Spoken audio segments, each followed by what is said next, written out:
Are you ready, kids? Welcome to Crosswork Reviews, mate. Today I'm going to be reviewing Pirates of the Caribbean, I Can't Hear You, and The Curse of the Black Pearl. Oh!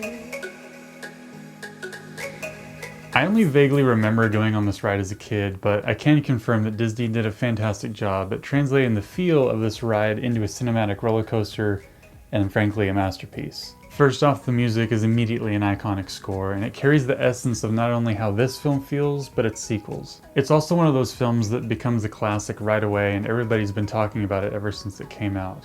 And it has so much nostalgia surrounding it from all of its fans. Plus, the cinematography and the production design is really top-notch. Top-ho? I mean really top-ho. And it really goes to show why practical effects are still almost always the best way to go, and they're going to look the best. Thus, also making these movies some of the most expensive to make. Apart from the music and the practical effects, I think what really makes this film really feel the way it does are really the characters.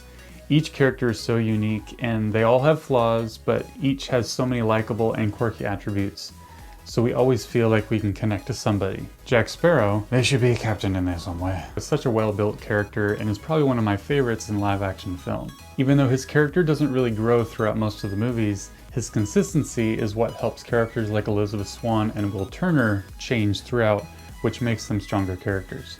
And even though technically most of the characters in this film are villains, they all have a certain amount of charm, and some have a lot of honor, which makes this ragtag of pirates a really fun group to watch, since they all maintain a certain amount of moral standards and have rules that they don't really want to break.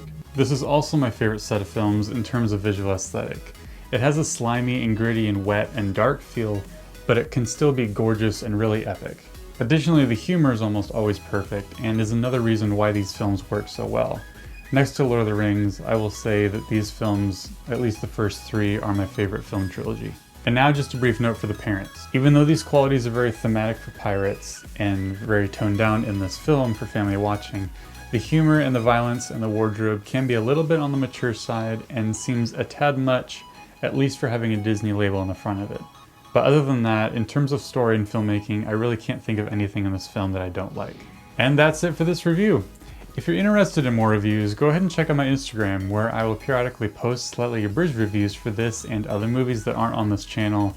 And then for those of you who want to know more about the specific contents of this film, I have the links for the plugged in and Common Sense Media reviews down below, as well as the Parent's Guide for IMDb. It's been a pleasure, mate. I'll see you in the next one. Savvy.